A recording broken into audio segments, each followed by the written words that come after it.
Alright, so turns out that last week I got a box from Gigabyte, and I mean, just look at this thing is massive. But after taking it out of its shipping box, I realized that the packaging itself is that big, and I couldn't wait to get my hands on this. So I decided to knife this thing out, and to my surprise, it's actually nice to see Gigabyte laying out instructions on how this whole box assembly should be unboxed. Laying the box flat on the ground, the very first thing that caught my attention was the included USB-A to USB-B cable that was in the DisplayPort packaging. Underneath of it, Gigabyte of course did include the actual DisplayPort 1.4 cable, an installation guide along the monitor's manual and its extended warranty, and of course beneath it a certified ultra high speed HDMI cable as they call it. One thing that I do appreciate is that within the box they included 3 different types of plugs, the first one being the Type G, second one being the Type B, and at last the Type J, although it would have been nice to have a Type C instead. Regardless, this here is probably one of the coolest stands I've ever seen because believe it or not, this thing here is actually pure metal. Putting it aside and lifting the top foam panel will reveal the monitor, which again, very nicely thought. We've got a very well laid out installation guide on this EPE bag.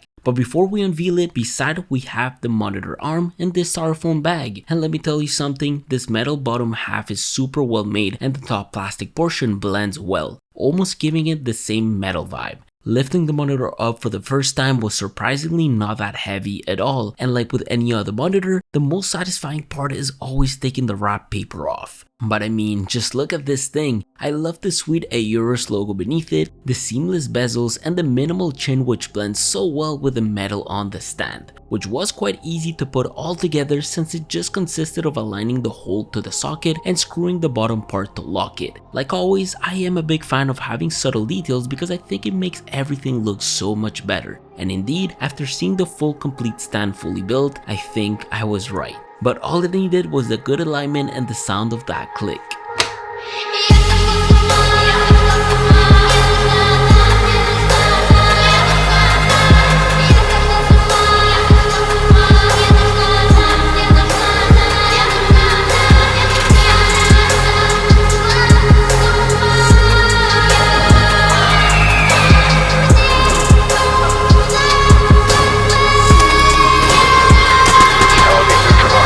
Okay, so Gigabyte's new 4K 32-inch monitor has been taking over my setup, and as much as I love their stand, I much prefer sticking to my floating vibe to make this look even crazier. I mean, don't get me wrong, having RGB on their logo within the stand is pretty cool. Not to forget, their stand is pretty sturdy with the feet sticking out a total of 11 inches and a width of 22 inches. Yes, you can pivot the screen, adjust the height, swivel it if you need to, and tilt it as well. But the matter of the fact is that because it provides a VESA mounting interface, I couldn't resist. And because it weighs almost 17 pounds, it wasn't a problem for my monitor arm. But after all, the real question is this 4K screen and high refreshing monitor the super monitor to have within your gaming and desk setup? Well, here's my experience with the FI32U over this past week.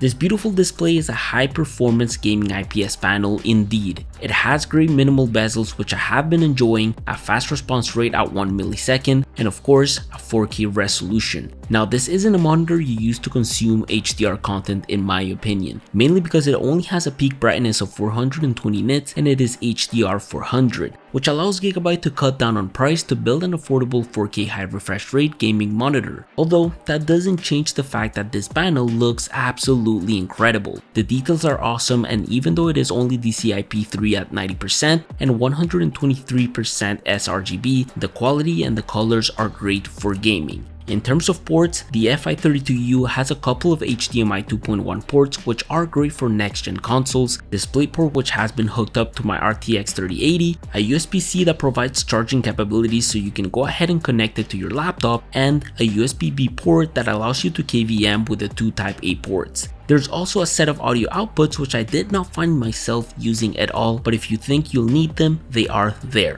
Overall, in terms of aesthetics, if you ever have the chance to purchase one of these, you'll genuinely love its looks. Going back to this original stand, the monitor itself really has a charm to it. It is bigger than it actually looks, and with the stand, it really does add some weight to it which can feel heavy. Its side profile is quite nice with a total depth of 2.6 inches, which never really gave me any depth issues relative to my countertop on my main desk. And look, this is me being biased, but the color tones on the back are really cool. I love the way Gigabyte designed their backplates because even though it is all plastic, it looks great and doesn't feel cheap. Unlike a few models Gigabyte has, this doesn't seem to have a KVM button anywhere. But later on, with the help of Sidekick, you will see how KVM performs. Regardless, beneath this beautiful 2cm chin and the Aorus logo, you'll find an LED indicator and a single button-like joystick that does it all. When this is on sleep mode, you'll typically get around 1 watt. Powering things up, I did realize that the power usage hovered around 62.5 watts provided your advanced settings within your display option has a refresh rate of 144 Hz. Just know that in order to achieve 144 Hz over HDMI, you need to make sure you have the latest GPUs from Nvidia or AMD. If this is the first time you've ever used a 4K monitor, don't be afraid to scale things up because they might feel too small for you. The monitor has G-Sync, although it is not G-Sync certified. If you don't know what G-Sync is, in short, G-Sync matches the monitor refresh rate to the GPU render rate to display buttery smooth graphics. You can always go to the Nvidia control panel under display and set up your G-Sync in there. Of course, make sure your monitor is recognized, and I highly recommend sticking to full screen only, mainly because you might encounter tearing and lag within some windowed apps like the terminal, launchers, and so on. But from what I've seen on this monitor, G-Sync has been behaving extremely well. I've never experienced any screen tearing or stuttered frames on the display while playing demanding titles. I did run the pendulum test to show you guys that G-Sync does run properly.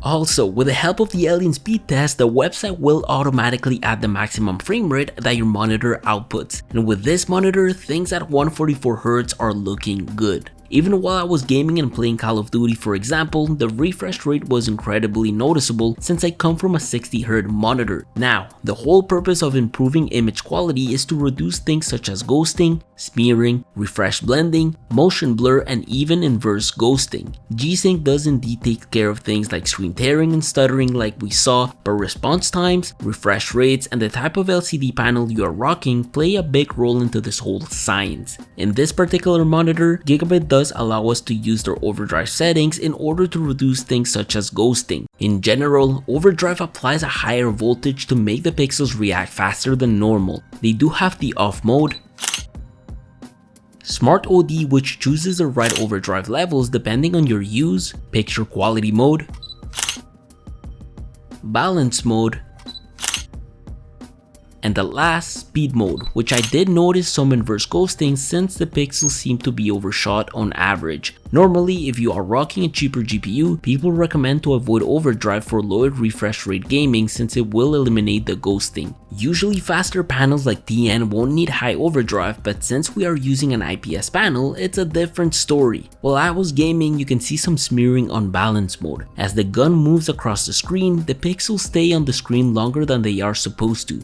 I did find myself correcting this by using picture quality mode still at 144 Hz. Also, motion clarity is something that can be improved by activating Gigabyte's aim stabilizer. The idea here is that it lowers how much time a pixel is visible during a frame, which reduces motion blur, which in my opinion works quite well, and it is really noticeable on fast-paced games such as Call of Duty Cold War, for example. As for HDR, well, it is HDR 400, which delivers 420 peak nits of brightness. HDR is better seen on consoles, so I did decide to connect the PlayStation 5 to it and test it. Here are the results with HDR on and HDR off. As you can see, there is a big difference on consoles, but not as much as PC at all. In fact, just a bit of saturation. As for color performance, well, Gigabyte advertises this monitor to have a color gamut of 90% DCI-P3 and 123% sRGB. I sadly don't have the tools to use softwares like DisplayCal in order to test these values, but from experience, know that if you are looking to color grade footage and even edit pictures on Lightroom, this is not it. This monitor is mainly a gaming masterpiece. The OSD is extremely simple to navigate, it has a great layout to display current settings, and it offers quite a lot of options. There are features such as changing your brightness within your selected picture profile, tweaking the volume if you ever decide to use headphones with it, and doing some other things such as enabling HDR, setting the quick switch to access preferred features, and more. But I mainly found myself using the KVM switch, which works quite well. With KVM, you can allow yourself to control multiple devices with the same peripherals. Using the USB-B cable this monitor came with, I was able to connect it to my computer. From here, I connected my peripherals to the back of the monitor, and I finished everything off by using the USB-C cable to connect to my Mac.